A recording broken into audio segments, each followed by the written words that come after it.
Even if they'd ended on Bilbo just staring off in the distance, like, horrified, that would have been fine. Pulling off an Elijah Wood expression. Yeah.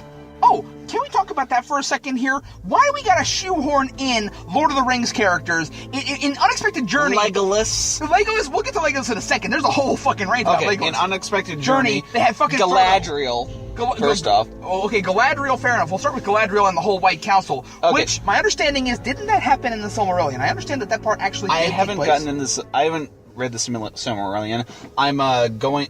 That's on my list. Like, as soon as I'm finished with Lord of the Rings, I'm going to get to the Silmarillion. Uh-huh. But I think I don't know. It may or may not have happened. From what I've heard, that did actually take place. So that's not completely out of canon. And we all know the stuff with the Necromancer actually did happen at the time of the Hobbit. The Necromancer and they actually talk about that in the Council of Elrond in the books. Yeah, and again, that is fine. Leave that stuff in because that's exactly the kind of stuff you can add. And that was the kind of stuff that was the stuff that I was really looking forward to seeing. And, I liked the Sauron stuff. Okay, let's talk about Frodo. Motherfucking Frodo. Granted, it's a bit part, it's at the very beginning, and you know what? Honestly, it's kind of cute to have it. That's one thing that I could almost let go, but the fact that he shoehorned in there for like 2 fucking seconds was like, hello, I'm here to be in your movie to say I was in this movie, and now I'm gonna go collect my check and get out of these fucking Hobbit feet. Yeah. It's like, if you're gonna utilize the character, take full advantage of it. And again, I know it sounds weird considering I complain about the White Council, but if you're gonna throw him in there, at least use him. And again, we'll get to Legolas. I'll... Also, Bilbo kind of ominously foreshadowed a book change by saying that the 2 chests still smelled of troll. Is he just going to take the chest from the... Well, my theory is what they're going to do is they're going to have Frodo leave with nothing and have him only claim the gold that they hid. Oh, Bilbo, yeah. Have fucking tomato at this point. They're going to have Bilbo take the chest that they buried in the trolls thing when they were attacked by the trolls.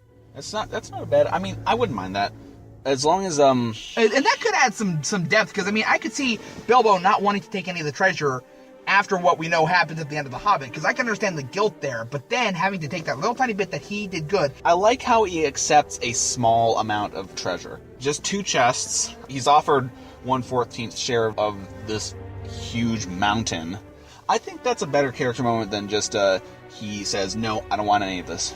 Well, yeah, exactly. Being the humility involved in there and showing that this was more to him than just an opportunity to get rich, because Bilbo had no interest in gold.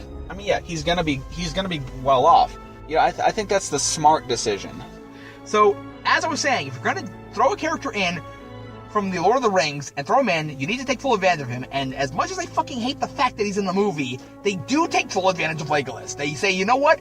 He is our badass action draw. We're going to use him in this film as a badass action draw and have a pretty awesome fight scene on the river. I gotta give him credit. It was not at all like it was in the book, but you know what? As far as my stupid man-child goes, that was pretty cool. Watching fucking Bomber with the barrel armor just knock out a bunch of people, that was pretty fucking fun to watch. Yeah, even though Tolkien is turning in his grave right now, I'll admit, I laughed. I think it's a horrible scene, but I laughed. I'm guilty. Yeah, exactly.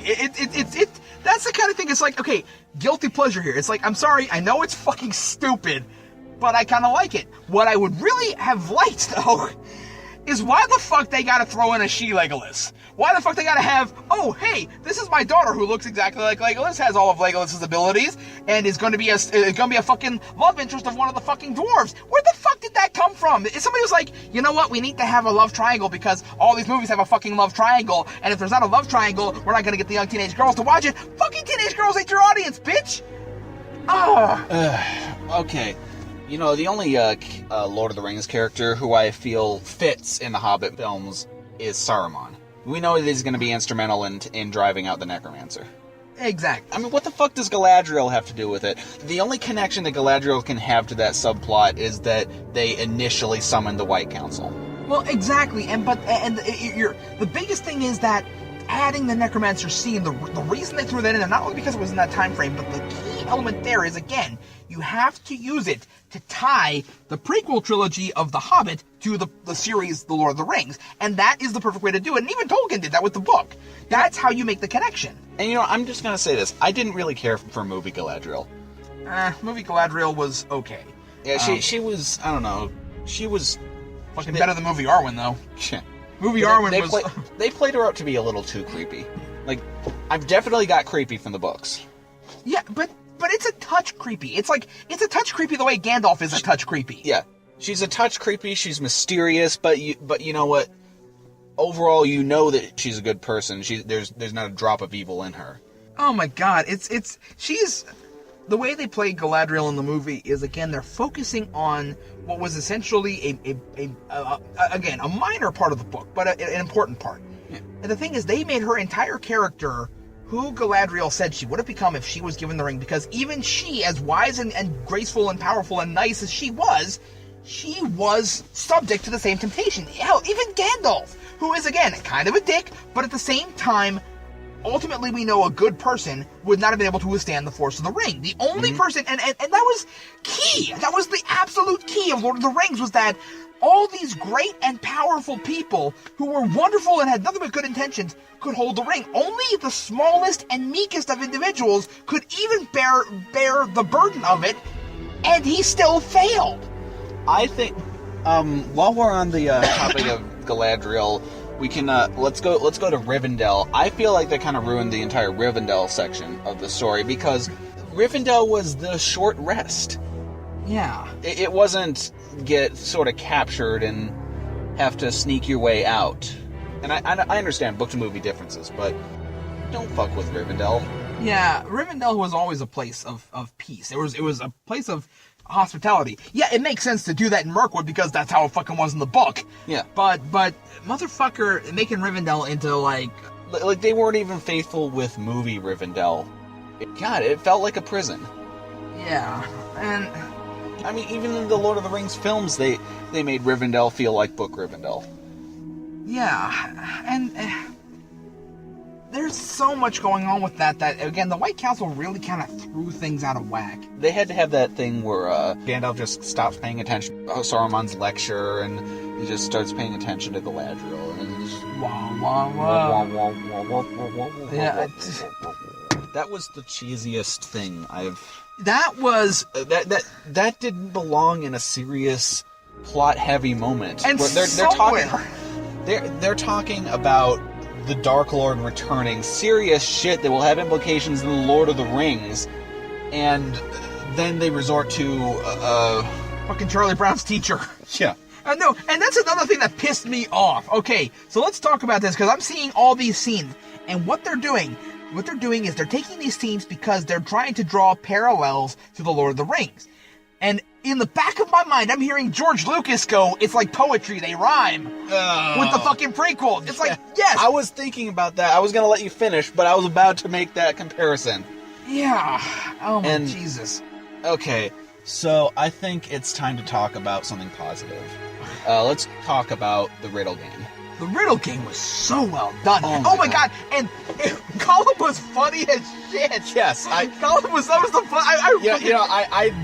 I like movie Gollum. He wasn't exactly book Gollum, but I think I actually maybe prefer movie Gollum. Because they do a good job trying. They're true to the spirit of the character, if not the letter of the character. Yeah. And what they do with him, and Andy Serkis is doing a great job with the acting, the voice acting. But the thing is, they make him so unpredictable. They give him, because I mean, there's parts where he's goofy and you're laughing your ass off, and there's parts where he's intimidating as fuck. Yeah. He really goes back and forth. He's kind of, I hate to make this comparison because people are going to jump down my throat, but he's kind of like the Joker. He's like, sometimes you don't know if he's going to be funny as shit, or if you're going to be scared shitless. One of my favorite moments that was like, it made me think, okay, this is definitely movie Gollum, and I love it, was when he made one of his guesses, and he said, "Oh, shut up." Oh, I know, shut up. We wasn't talking to you. God damn it. The fucking way, just him talking to himself was just the fucking funniest thing. Like, everyone in the theater was laughing their ass off. If you watch them in order, this is your first time seeing Gollum, and it's a great first impression. If you've never seen any more, you're definitely thinking, oh, I want more of this guy. Oh, yeah. But that's the thing that... And by the way, that's another thing. Are they intending for this to be for a marathon viewing the entire Lord of the entire series to be The Hobbit first, then Lord of the Rings? Because they kind of ruined that by having the Frodo stuff in the first movie.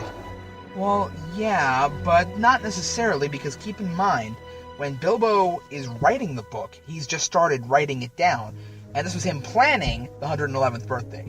So actually, it kind of works, as long as the ending doesn't feature anything from the end of Lord of the Rings. So as long as they don't do a little wrap up at the end of it, then they should be fine. If they do with Part 3 of The Hobbit what they did with Episode 3 of Star Wars, at least at the very end, where they make it tie perfectly into the fourth one, then I'll be like, okay, at least they did that right. But I'm really nervous that they're going to throw extra shit in there just to say they threw extra shit in there. I'm guessing they're not going to do this, but it would really suck if they went and they showed like Aragorn and Gandalf hunting Gollum. Oh God. For one thing, because it would fuck up a marathon viewing, and for another, because there's already a fan film of that. Jesus. Which I still haven't watched, but it sounds really good. I've heard really good things about it.